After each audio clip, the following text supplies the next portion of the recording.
네, 정치권 상황에 하이킥을 날리는 속 시원한 정치 토크쇼 거침없이 하이킥 시작합니다. 장성철 공론센터 소장 그리고 장윤선 정치 전문 기자 두 분과 함께하겠습니다. 어서 오세요. 네, 안녕하세요. 네, 안녕하세요. 네. 오늘 방송 역시 유튜브로 생중계되고 있습니다. 여러분께서 남겨주시는 소중한 댓글도 저희가 실시간으로 다 확인을 하고 있으니까요. 유튜브에서 표창원의 뉴스 하이킥을 검색해서 들어와 주시면 감사하겠습니다.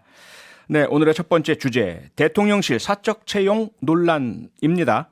대통령실 사회수석실에서 근무하는 행정요원 우모 씨 윤석열 대통령의 강릉 지인의 아들이고요. 권성동 국민의힘 원내대표 추천이 있었고 결국 채용됐다는 것이 확인이 되었습니다. 과연 이러한 채용 적절한가?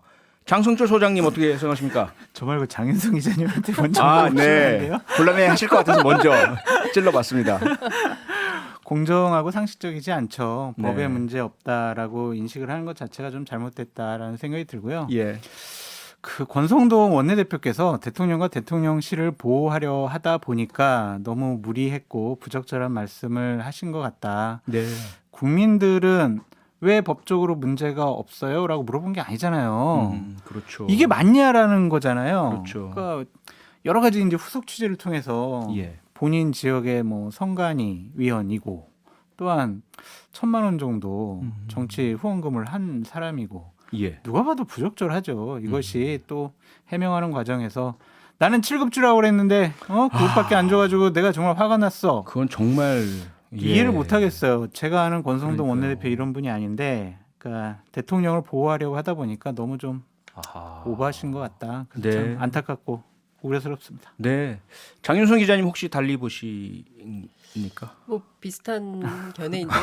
네. 우리 이제 장 교수님 같은 분께서 대통령실에 들어가서 역할을 좀 맡아주시면 그러니까요. 이런 좀 말도 안 되는 상황이 없어지거나 최소화될 수 있지 않을까. 아니 저 표창원 뉴스하이킥 패널로 나오는 게 제 꿈인데 왜 자꾸 저를 딴 데로 그런가요? 보내시려고 네. 그러세요? 아니 왜냐하면 쓴소리하고 그렇죠. 솔직한 이야기 해주시는 분이 내부에 있어야죠. 미스터 쓴소리가 좀 있어야 되는데 그러니까. 다들 예스맨들만 계신 거 아닌가. 그래서 더 우려스럽다라는 말씀을 좀 드리고 싶고 예. 대통령실 안에만 그런 것이 아니라 그 여당의 중진 의원들도 지금 황당한 해명을 하기 시작해요. 오늘 아침 MBC 라디오에 하태경 의원께서 뭐라고 말씀하셨냐면 네. 사적 채용은 개인 사비로 채용하는 게 사적 채용이다 이런 얘기를 하셨어요. 아, 그러니까 이분들 왜 이러는지 모르겠어요. 그러니까요. 진짜. 그러니까 이게 그 공과사를 구별하지 못하는 문제에 대해서 이제 김건희 여사가 굉장히 비판을 많이 받았는데 이게 네. 좀 점차 정부 여당으로 이렇게 전염 속도가 빠르게 번지고 있는 거 아닌가라는 생각이 드는 이런 지경인데요.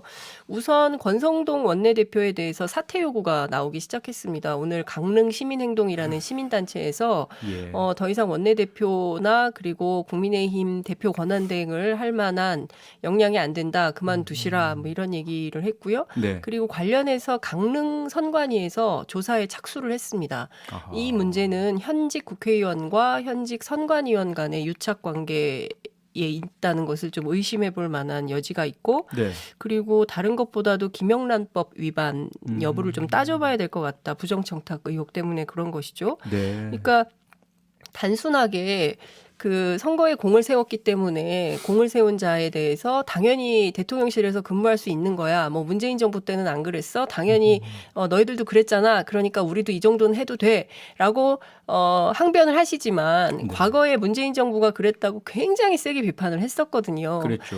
내로남불 막 이랬는데 그거를 고스란히 답습하고 있는 모습에 국민들은 그야말로 경악을 금치 못하는 이런 상황인 것이고 네. 공정과 상식에 따라서 인사 문제며 뭐 정책이며 하시겠다고 했기 때문에 0.73% 표차로 윤석열 정부가 탄생하게 된 것이거든요. 네. 그러면 그에 걸맞는 역할을 해주셔야 되는데 전혀 그게 아니고 이게 한두 가지가 아니거든요. 그러니까 황사장 아들, 우사장 아들 그리고 뿐만 아니라 뭐 지금 보수 유튜버 누나 뭐 등등등 해서 다 열거할 수 없을 정도로 심각한 수준의 사적 채용 논란이 문제가 제기되기 때문에 네. 이 문제는 그냥 넘기기 매우 어렵다. 무엇보다 저는 예. 이 공무원 공무원의 경우에 투잡 의혹이 제기되고 있어요. 그러니까 무슨 그랬다면서요? 얘기냐면 지금 예. 대통령실에서 강조하는 게 이건 무보수 명예직이기 때문에 돈을 안 줘서 괜찮다 이렇게 해명을 하고 있는데 국가공무원 복무규정 25조에 따르면 실제로 영리 목적의 사기업체의 이사나 감사 업무를 아예 할 수 없도록 되어 있거든요. 그렇죠. 그러니까 뭐 이렇게 되면 대통령실뿐만 아니라 모든 공무원에 대해서 투잡을 허용하라는 얘기냐 이건 말이 안 된다 이런 비판이 벌써부터 나오고 있는 겁니다. 감사원 공무원이 그 얘기를 했다고 그렇습니다. 그러니까 네. 저는 예. 이게 잘못된 일에 대해서 대통령실에 계신 분들의 해명 네. 그리고 지금 여권에 계시는 국회의원이나 전직 국회의원 분들의 해명 이런 것들이 국민을 더 화나게 하는 것이다라고 말씀을 드려요. 네. 제가 항상 표디님과 얘기를 하면서 여야가 입장 예. 바꿔서 생각을 해봐라. 당신들이 여당이었을 때, 당신들이 야당이었을 때 그러니까요. 상대방을 향해서 비판했던 그 지점에 대해서 예. 동일한 잣대를 가지고 비판을 해야 된다라고 그렇죠. 계속 말씀드렸잖아요. 그렇죠. 하태경 의원, 나경원 전 의원 만약에 문재인 정권에서 이런 일이 벌어졌으면 뭔 잘못을 했어요. 뭐 사적 채용은 뭐 내 돈 갖고 하는 거예요. 뭐 이런 식으로 했겠냐고요. 네. 문재인 정권 하에서는 사전책 안 했어요? 이런 식으로 얘기를 했겠냐고요. 문재인 정권이 잘못했기 때문에 국민들은 심판을 내려서 정권 교체를 해주신 거 아니에요. 그렇죠. 근데 왜 잘못됐다라고 과거에 했던 것을 왜 그대로 따라가냐고요. 네. 정권 교체를 원했던 정권 교체를 위해서 윤석열 대통령을 찍었던 국민에 대한 배신 행위를 지금 국민의힘에 계신 분들이 하고 있다. 너무 네. 저도 실망스럽다라고 말씀드립니다. 참 아마 그 부분일 텐데요. 많은 국민들께서 이해하지 못하시는 것이 두 가지죠. 하나는 박근혜 전 대통령 당시에 국정농단이라고 하는 부분, 윤석열 현 대통령께서 특별검사실의 검사로 직접 수사를 하고 직접 기소하고 직접 단죄를 한 부분 아니겠어요? 그런데 왜 유사한 일이 여기서 반복되느냐. 두 번째는 지금 장성철 소장님 말씀처럼 민주당이나 문재인 전 정권 관계자들이야 극구 우리는 억울하다라고 하시겠지만 어쨌든 국민들은 여러 가지 국민의힘 쪽에서 비판한 그런 뭐 사적 채용 또는 내로남불 끼리끼리 제 식구 감싸기 이런 것들에 대한 분노를 표로 응징해 주셔서 정권이 교체된 거 아니겠어요? 근데 왜 똑같은 유사한 일들을 지금 현 정권에서 하고 있을까요? 그 이유는 뭐라고 보세요? 근데 권력의 사적 남용에 대해서는 저는 여지가 없는 문제라고 생각해요. 그러니까 뭐 봐줄 수 있는 거 아니야? 뭐 이건 별정직이니까 괜찮아. 어떤 뭐 것도? 일반직하고 다르잖아. 막 이렇게 뭔가 유예를 바라고 계속 이제 해명을 하고 있는데 예. 국민들은 대단히 원칙적으로 판단을 하고 있는 거거든요. 그렇죠. 그리고 윤석열 대통령 스스로 공정과 상식, 법대로 하겠다라는 걸 굉장히 강조를 많이 하고 있는데 이게 법과 원칙이야? 라고 국민들께서는 의문을 찍고 있는 거예요. 그러면 이 그렇죠. 의문 부호에 대해서 분명하고 정확한 답을 하셔야 되는데 오늘 아침 기자들이 물었어요. 그런데 뭐 다른 거 물어볼 거 없어요 하고 그냥 넘어갔거든요. 예. 이거는 이 자체로 대통령 스스로도 이게 야 이거 좀 뭐라고 말해야 되지 난감하다 이런 인식은 좀 하고 있는 게 아닌가 싶고 이 네. 인사 문제에 대해서는 총체적으로 다시 살펴봐야 되는 여지가 상당히 많다. 그러니까 특히 저는 지금 이 상황에서 돌이켜 생각해 보면 그 권성동 의원이 7급으로 하라 그랬는데 9급밖에 안 됐고 뭐 강원 이거는 진짜 비하 발언인 것 같은데요. 강원도 촌놈이 뭐 최저임금보다 10만 원 정도 더 많은 것 같고 살게 해 그거 오히려 내가 미안했다라고 말하는 건 여러 가지 중층적 차원에서의 비판의 여지가 청년들이 엄청나게 화가 났잖아요. 아니, 지금. 그만하세요.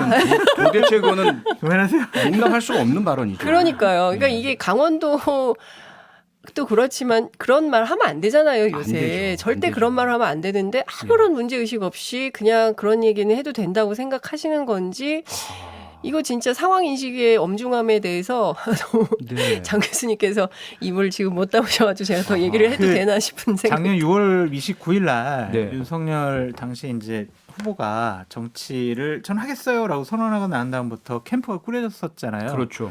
그 캠프에 들어가고 싶어서 많은 분들이 정말 막 원했었거든요. 그렇죠. 국회에 있는 분들이라든지 아니면 정치권에 있는 분들이 왜냐하면 거기 가서 일하면은 내가 정권 교체한다라는 성취감을 느낄 수 있다. 네. 또 하나는 정권 교체되면은 나도 대통령실이나 정부의 기관에서 일할 수 있다. 그런 기회를 잡기 위해서 많은 분들이 원했는데 예. 저 같은 경우도 솔직히 윤석열 캠프 가서 일을 열심히 할 수 있는 많이 기다렸잖아요. 제가 솔직히 그걸 잘 알고 있습니다. 근데 좀 못 갔잖아요. 예. 그러면은 이렇게 대통령실이나 인수위에서 일할 기회조차도 없어지는 거거든요. 그렇죠. 구급 공무원을 준비하는 많은 정말 젊은 친구들에게도 상처를 줬고 예. 캠프에서 일하는 것 자체가 커다란 특권과 특혜였다라는 사실을 예. 인식을 못하는 것도 좀 문제라고 봐요. 그러니까 이게 공감 능력이 부족한 건데 네. 과연 국민을 제대로 생각을 하고 있나? 국민의 상식적인 판단, 눈높이에 맞는 생각과 판단을 하고 있나? 너무 지금 걱정되고 우려스럽습니다. 예, 앞서 권성동 원내대표가 왜 그런 말을 했는지를 장성철 소장께서는 윤석열 정부를 보호하려고 네. 하다가 지나쳤다라고 말씀을 주셨는데 그럼 권성동 원내대표는 그렇다고 치고요. 네. 좀 제쳐두고 윤석열 대통령 좀 전에 이제 장윤선 기자께서 오늘 아침 도어 스태핑에서 그 문제에 답을 안 하셨다. 그동안 거침없이 그렇죠. 뭐 자신의 의견 막 피력하시고 도어 스태핑 역사상 최초로 하는 그러한 대통령의 국민과의 소통이다라고 하면서 해오셨고 코로나19 때문에 중단한다고 했다가 다시 재개를 하셨다면 사실은 질문에 대해서 회피하면 안 되지 않습니까? 그분의 뭐 특성이나 성격도 그렇고 왜 회피를 했을까요? 두 가지 이유겠죠. 하나는 이거 되게 곤란한데 왜 물어봐? 라는 생각이 있었을 거고 예. 또 하나는 아니 이거 잘못된 거 아니라고 얘기했는데 왜 또 물어보지? 아하. 이런 생각이었을 수가 있을 것 같아요. 네. 그러니까 둘 중에 뭔지는 잘 모르겠지만 예. 어쨌든 이 부분들이 계속 몇 건이 한꺼번에 터져서 사적 채용 논란이라고 프레임이 씌워졌잖아요. 네. 그러니까 이것은 대통령도 야 이거 상당히 좀 곤란하다. 말 잘못하면은 말 실수하면은 더 큰 비판을 받을 수 있겠구나라고 판단하신 것 같아요. 어허. 그래서 저는 이거는 참모들의 잘못이라고 봐요. 그래서 결국에는 정치 경험이 없는 경륜이 부족한 대통령 비서실장의 문제일 수밖에 없다. 그 말씀은 이 질문이 나올 것을 예상을 하고 모범 답안을 준비해서 대통령께 드렸어야 한다. 아니 그것보다 예. 그 전에 이러한 논란이 나오지 않도록 예, 처음부터. 쭉 한번 대통령실에 근무하는 친구들이 어떤 사람이지 스크린을 해야 돼요. 아하. 그게 비서실장이 할 역할이죠. 예. 내가 같이 일할 사람들이 누군가. 근데 그거를 안 하셨던 것 같아요. 그러니까 그런 거를 할 줄을 몰랐다? 아니면 대통령 비서실장 밑에서 그런 걸 한번 점검해 봐야 돼요. 라고 얘기하는 사람도 없었다? 네. 그런 참모들의 잘못이라고 봐요. 대통령께서 모든 걸 아실 수는 없잖아요. 그렇죠. 그럼 참모들이 탄탄하게 실무적으로 뒷받침해야 되는데 네. 정치 경험이 없는 경제 관료 출신의 비서실장이 실수한 것이 아니냐. 그래서 저는 비서실장이야 몇몇 참모분들은 좀 바뀌어야 될 것 같다라는 생각이 듭니다. 네. 비서실장과 참모만 바뀌면 문제는 해결될까요? 장윤선 기자님? 저는 대통령의 판단과 네. 대통령의 뭐라 그래야 될까요? 입장? 예. 이런 게 바뀌지 않으면 근본적으로. 예, 비서실에 며칠 날린다고 해서 뭐 상징적으로 뭐 보일 수는 있겠죠. 뭔가 대통령실이 변화하려나 보다라고 상징적 조치는 될 수 있겠지만 예. 그걸로 근본적인 변화가 될까? 저는 아니라고 봅니다. 왜냐하면요. 사실 도어스태핑을 통해서 실수 나온 게 거의 대통령이 한 거거든요. 그렇죠. 그러니까 무슨 얘기냐면 그동안 말 실수라고 하지만 실수가 누적되면 그게 실력이 되는 건데요. 네. 지금 오늘이 70일째거든요. 내일이 예. 78호가 되는 날이고. 근데 그 사이에 대통령이 보여준 것들을 국민들이 신뢰할 수 없는 여지를 오히려 더 키우거나 증폭시켰어요.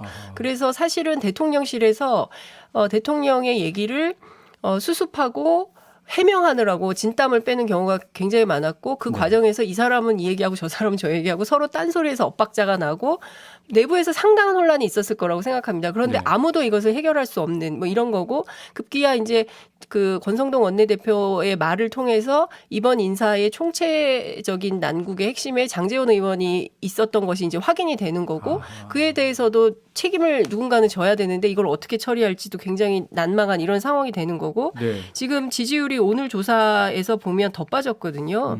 그러니까 부정평가가 50.2에서 57 그리고 63.3으로 계속 상승하고 있습니다. 이거 굉장히 위험한 신호고요. 네. 긍정 부정을 떠나서 완만하게 지속적으로 대통령 지지율이 빠지고 있다는 것은 국민들이 이제 얘기해도 안 믿는 단계가 되고 있다는 겁니다.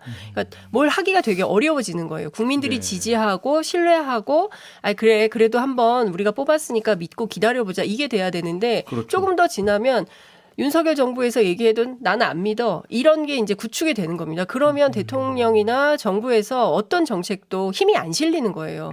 그렇기 때문에 저는 굉장히 위험한 상황이라고 보고 네. 특히 그 9급 공무원 문제와 관련해서 올해요 29.2대 1이거든요. 1년 반 이상 준비해야 9급 공무원 될 수 있어요. 그럼요. 어렵습니다. 그리고 대통령실 앞서 이제 장성철 교수님 말씀하셨지만 대통령실에 아무나 가는 거 아닙니다. 그러니까 그렇죠. 9급이라고 같은 9급이 또 아닌 거예요. 그런데 이것을 마치 무슨 뭐 한직에 가는 것처럼 이렇게 얘기한 것에 대해서는 권성동 의원이 빠른 시일 내에 저는 대국민 사과라도 해서 이렇게 화가 난 2030 세대에 대해서 네. 좀 뭔가 조치가 필요하다. 안 그러면 이 분노는 계속 갈 것이다. 이렇게 네. 생각을 합니다. 권성동 원내대표의 사과가 필요하다는 말씀 주셨는데 조금 전에 이제 그 여론조사 수치를 언급하셨기 때문에 저희가 어떤 여론조사인지를 밝혀야 되거든요. 말씀드리자면 리얼미터가 미디어 트리뷴 의뢰로 지난 11일에서 15일 사이에 실시한 조사고요. 자세한 내용은 중앙선거 여론조사 심의위원회 홈페이지를 참조하시면 되겠습니다. 좀 전에 지금 장윤성 기자께서 말씀해 주신 내용 중에 오늘도 장성철 소장님께서 피하고 싶으신 이름이 튀어나왔어요. 장제원 의원이라는 이름이 튀어나왔는데 전화 왔어요? 어떨까요? 안 왔어요? 그 권성동 원내대표와 두 분이 뭐 형제 사이다 친하다 하다가 상당히 소원한 듯한 모습 보이다가 함께 점심하면서 우린 영원한 브라더야 뭐 이러면서 문제 없어요. 왜 이렇게 문제가 있는 것처럼 보도해요? 이렇게 말씀하셨는데 또 곧이어서 이 문제를 가지고 쓴소리를 장제원 의원이 했습니다. 어떻게 보세요? 가까워질 수 없는 사이예요. 두 분은. 그래요? 왜냐하면 2024년도 공천을 어떠한 형식으로 행사해야 되는지에 대해서 네. 두 분의 로드맵이 정치적인 로드맵이 달라요. 그런가요? 네. 그러니까 예를 들면은 예. 권성동 원내대표는 내년 6월에 정기적인 전당대회가 열려서 내가 원내대표 그만두면 나는 당대표 나가서 내가 당권을 잡고 내가 공천할 거야 이거고 예. 장제원 의원 같은 경우는 이준석 대표 이제 몰아냈으니까 빨리 임시전당대회 열어가지고 내가 주도하는 사람을 통해서 당권을 잡아야 되겠다라는 생각을 갖고 있는 거죠. 예. 결국에는 2024년 공천권을 누가 더 실질적으로 권한을 갖고 주도권을 갖고 행사하느냐 네. 이 싸움이 벌어지고 있는 거예요. 그래서 두 분 사이는 가까워질 수가 없다라고 좀 말씀을 드리고 잠깐만요. 여기서 하나 더 지금 질문을 드리고 싶은 게 뭐냐면 그 네. 두 사람 사이는 그렇다 치고요. 네. 공천의 핵심은 그러면 공천 대상자들 아니겠어요. 네. 이 두 분이 친이계죠. 네. 그리고 함께 바른정당으로 탈당했던 동지죠. 그리고 같이 복당했죠. 그러면 함께 일하는 정치인들 거의 비슷하지 않나요? 뭔가 다른가요? 비슷해도 내가 주도하는 게 다르죠. 그게 차이군요. 그럼요. 내가 주도해가지고 내가 공천 주고 싶은 사람, 내가 치우고 싶은 사람, 내가 결정할 수 있는 것과 네. 원오브댐으로 그냥 일정한 지분을 행사하는 것은 다르잖아요. 그래서 아니, 지금 주도권 다툼이라고 볼 수밖에 이준석 없고요. 대표가 그래가지고 혁신이 만들어서 시스템 공천한다고 그랬는데 그 다 없어지는 건가요? 근데 시스템 공천할 수밖에 없죠. 네. 근데 네. 시스템 공천을 하더라도 공천관리위원장을 누가 선임을 하느냐 그것에 따라 달라지잖아요. 그렇죠. 근데 장제원 의원 같은 경우에 사적인 채용을 할 수밖에 없는 위치였죠. 대통령 당선인 비서실장이었고 그 당시에 그분이 청와 대통령실에 있는 직원들을 다 본인 손으로 예. 다 검증도 하고 추천도 하고 임명도 하고 다 그랬어요. 네. 그래서 많은 사람들이 그때 무슨 얘기가 나왔었냐면 장제원 의원을 통하지 않고서는 이거 대통령실에서 일할 수가 없다. 모든 건 장제원 의원 통해야 된다라는 얘기가 많았었고 예. 장제원 의원 같은 경우도 자기 보좌관 2명, 4급 보좌관 2명 다 대통령실에 집어넣었거든요. 그런가요? 그러니까 뭐 본인이 상당히 많은 권한을 갖고 이번에 스태프들을 다 꾸린 것은 맞아요. 예. 그렇더라도 지금 국민의힘의 원내대표이고 당대표 직무대행 가장 큰 어른을 장제원 의원이 저런 식으로 공개적으로 저격한 것은 전 적절하지 않다고 봐요. 두 분이 친하다면서요. 형제라면서 그러면 좀 드러나지 않게 얘기를 했어야죠. 그래서 권성동 대표가 제가 좀 말 좀 부적절하게 한 것 같습니다. 뭐 장제원 의원한테 미안합니다. 이런 식으로 했으면 좋았을 텐데 네. 공개적으로 이제 두 윤석열 대통령의 오른팔 왼팔 핵심 의원들이 싸우는 모습 여권에 결코 좋지 않아요. 네. 저는 장제원 의원이 부적절한 행동을 했다라고 말씀드립니다. 네. 또 전화를 나? 아니요, 할 말은 해야죠. 해야죠. 예, 장윤성 기자님 뭐 혹시 여기 덧붙일 말 있어요? 아니 저는 제가 보기에 그 압력이라는 말이 좀 걸렸을 것 압력. 같아요. 그러니까 예. 권성동 의원이 내가 그 장제원 의원한테 압력을 넣었다. 내가 압력받을 사람이야 이런 거예요? 그렇죠. 예. 예. 내가 뭐 압력받아서 굴복할 아. 사람이야. 이거에 대해서 상당히 이제 평소 장제원 의원 스타일을 보면 네. 이거 그냥 넘어가기 좀 어려울 것 같다라는 생각이 들었는데 아니나 다를까 페이스북에 올리셨더라고요. 네, 자존심이 대단히 강한 분이시라서. 네, 하나만 짚어보고 가죠. 물론 이제 이게 핵심적인 내용일 텐데요. 앞서도 이제 말씀 주셨어요.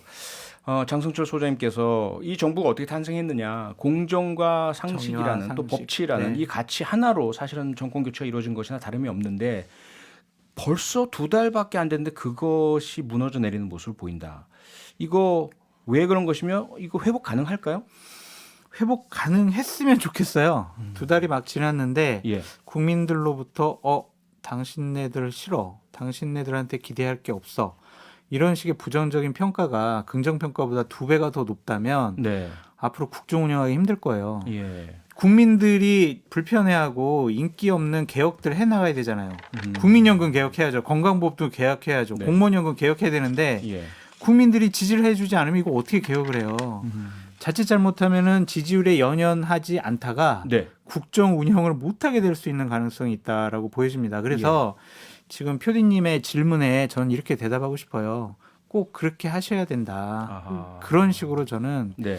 기대와 걱정의 말씀을 드리고 싶습니다. 예. 장윤성 기자님. 그런데요. 지금 보면 하나로 모든 걸 알 수 있는 건 아니지만 이상민 행안부 장관이 경찰국을 신설하면서 반발에 부딪히니까 이걸 정면 돌파하기보다 경찰관들에게 당근을 던져주는 방식으로 이게 거의 무마되는 듯한 모습이거든요. 네. 만약 이 방식이 계속 사용된다면 공정과 상식을 복원하고 정면 돌파하기보다는 앞서 말씀하신 개혁적 정책 다 포기하고 국민들이 좋아할 만한 포퓰리즘으로 돌아서서 지지율을 회복하겠다. 이렇게 나갈 우려는 또 없을까요? 단기적으로는 그런 대책을 쓰려고 하겠지만 저는 당근과 채찍을 동시에 쓸 수밖에 없을 것 같다라는 생각이 좀 드는데요. 예. 이게 당장 오늘 그 주례회동이 있었는데 윤석열 대통령하고 한덕수 총리하고요. 그 대우조선해양 하청노조 파업에 대해서 법치주의를 확립하겠다고 얘기를 하면서 네.